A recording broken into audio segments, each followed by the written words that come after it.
D K Shivakumar ಅವರು ನಾಯಕತ್ವ ಬದಲಾವಣೆ ಆಗ್ಬೇಕು ಅನ್ನುವಂತ ನಿಟ್ಟಿನಲ್ಲಿ ಈ ಹಿಂದೆ ಸಿಎಂ ಆಯ್ಕೆ ಆಗುವಂತ ಸಂದರ್ಭದಲ್ಲಿ ಹೈಕಮಾಂಡ್ ಏನ್ ಮಾತು ಕೊಟ್ಟಿತ್ತು ಆ ಮಾತಿನಂತೆ ನಡೆದುಕೊಳ್ಬೇಕು ಅನ್ನುವಂತಹ ಲೆಕ್ಕಾಚಾರದಲ್ಲಿ ಡಿ ಕೆ ಶಿವಕುಮಾರ್ ಅವರು ಹಲವು ಬಾರಿ ಪ್ರಯತ್ನವನ್ನು ಕೂಡ ಮಾಡ್ತಾ ಇದ್ದಾರೆ.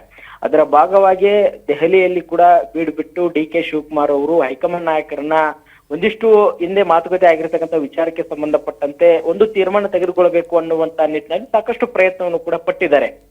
ಆದ್ರೆ ಹೈಕಮಾಂಡ್ ನಾಯಕರು ಎಲ್ಲವನ್ನು ಕೂಡ ಕಾದು ನೋಡುವ ತಂತ್ರಕ್ಕೆ ಹೋಗುವಂತಹ ರೀತಿಯಲ್ಲಿ ಕೂಡ ಅವರ ಒಂದು ನಡವಳಿಕೆ ಕೂಡ ಇದ್ದಂತ ಸಂದರ್ಭದಲ್ಲಿ ಡಿ ಕೆ ಶಿವಕುಮಾರ್ ಅವರು ಸಹಿತ ಹೈಕಮಾಂಡ್ ನಾಯಕರಿಗೆ ಒಂದು ನಿರ್ಧಾರ ತೆಗೆದುಕೊಳ್ಬೇಕು ಅನ್ನುವಂತಹ ಒಂದಿಷ್ಟು ಸಂದೇಶವನ್ನ ರವಾನೆ ಮಾಡಿದ್ದಾರೆ, ಮತ್ತೆ ಆ ಬಗ್ಗೆ ಚರ್ಚೆ ಕೂಡ ನಡೆಸಿದ್ದಾರೆ ಅನ್ನುವಂತ ಮಾಹಿತಿ ಇದೆ.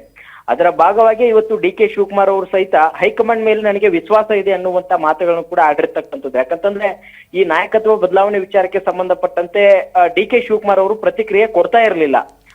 ಈ ಉಪಚುನಾವಣೆ ಬರುವಂತ ಸಂದರ್ಭದಲ್ಲಿ ಆಗಿರಬಹುದು, ಮತ್ತೆ ಈ ಹಿಂದೆ ಕೂಡ ಹೇಳಿಕೆ ಕೊಟ್ಟಂತ ಸಂದರ್ಭದಲ್ಲಿ ದೊಡ್ಡ ಮಟ್ಟಿಗೆ ಚರ್ಚೆಗೆ ಗ್ರಾಸವಾಗಿತ್ತು. ಅದಾದ ಬಳಿಕ ಹೈಕಮಾಂಡ್ ನಾಯಕರು ಅದನ್ನ ತೆರೆ ಎಳೆಯುವಂತ ಪ್ರಯತ್ನ ಮಾಡಿದ್ರು. ಆದ್ರೆ ಇದೀಗ ದೆಹಲಿಗೆ ಹೋಗಿ ಬಂದ ತಕ್ಷಣ ಕೇಳಿರ್ತಕ್ಕಂಥ ಸಂದರ್ಭದಲ್ಲಿ ನಾಯಕತ್ವ ಬದಲಾವಣೆ ವಿಚಾರಕ್ಕೆ ಸಂಬಂಧಪಟ್ಟಂತೆ ಡಿ ಕೆ ಶಿವಕುಮಾರ್ ಅವರ ಒಂದು ಹೇಳಿಕೆ ಏನಿತ್ತು ಇದು ಮತ್ತಷ್ಟು ಕಾಂಗ್ರೆಸ್ ಪಾಳ್ಯದಲ್ಲಿ ಒಂದಿಷ್ಟು ಬದಲಾವಣೆ ಆಗುತ್ತೇನೋ ಅನ್ನುವಂತಹ ಚರ್ಚೆಗೆ ಒಂದಿಷ್ಟು ಕುತೂಹಲಕ್ಕೆ ಎಡೆ ಮಾಡಿಕೊಡ್ತಾ ಇದೆ. ಯಾಕಂತಂದ್ರೆ ನಾನು ಮಾಧ್ಯಮಗಳ ಮುಂದೆ ಈ ನಾಯಕತ್ವ ಬದಲಾವಣೆ ವಿಚಾರಕ್ಕೆ ಸಂಬಂಧಪಟ್ಟಂತೆ ಸಿಎಂ ಬದಲಾವಣೆ ವಿಚಾರಕ್ಕೆ ಸಂಬಂಧಪಟ್ಟಂತೆ ನಾನು ಮಾತನಾಡೋದಿಲ್ಲ.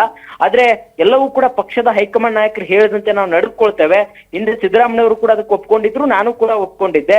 ಹಾಗಾಗಿ ಹೈಕಮಾಂಡ್ ಮೇಲೆ ವಿಶ್ವಾಸ ಇದೆ, ಏನ್ ಮಾತು ಕೊಟ್ಟಂತೆ ನಡೆದುಕೊಳ್ತಾರೆ ಅನ್ನುವಂತ ವಿಶ್ವಾಸ ಇದೆ ಅನ್ನುವಂತ ವಿಶ್ವಾಸದ ಮಾತುಗಳನ್ನ ಡಿ ಕೆ ಶಿವಕುಮಾರ್ ಅವರು ದೆಹಲಿಗೆ ಹೋಗಿ ಬಂದ ತಕ್ಷಣ ಹೇಳಿರ್ತಕ್ಕಂತ ಹೇಳಿಕೆ ಏನಿದೆ ಇದು ದೊಡ್ಡ ಮಟ್ಟಿಗೆ ಇಡೀ ಕಾಂಗ್ರೆಸ್ ಪಾಳ್ಯದಲ್ಲಿ ಸಂಚಲನ ಮೂಡಿಸ್ತಾ ಇದೆ. ಅಂದ್ರೆ ಹೈಕಮಾಂಡ್ ನಾಯಕರ ಜೊತೆ ಡಿ ಕೆ ಶಿವಕುಮಾರ್ ಅವರು ನಿರಂತರವಾಗಿರ್ತಕ್ಕಂಥ ಸಂಪರ್ಕದಲ್ಲಿದ್ದು ಈ ನಾಯಕತ್ವ ಬದಲಾವಣೆ ವಿಚಾರಕ್ಕೆ ಸಂಬಂಧಪಟ್ಟಂತೆ ಚರ್ಚೆ ನಡೆಸಿದ ಸಂದರ್ಭದಲ್ಲಿ ಅವರಿಗೆ ಹೈಕಮಾಂಡ್ ನಾಯಕರು ಒಂದಿಷ್ಟು ವಿಶ್ವಾಸದ ಭರವಸೆಯನ್ನು ಕೂಡ ಕೊಟ್ಟಿದ್ದಾರೆ ಏನೋ ಅನ್ನುವಂತ ಚರ್ಚೆಗೂ ಕೂಡ ಗ್ರಾಸವಾಗ್ತಾ ಇದೆ. ಯಾಕಂತಂದ್ರೆ ಡಿ ಕೆ ಶಿವಕುಮಾರ್ ಅವರು ಅಷ್ಟೊಂದು ಉತ್ಸುಕರಾಗಿ ಮತ್ತೆ ವಿಶ್ವಾಸದಲ್ಲಿ ಹೇಳಿಕೆಯನ್ನು ಕೊಡ್ತಾ ಇರಲಿಲ್ಲ.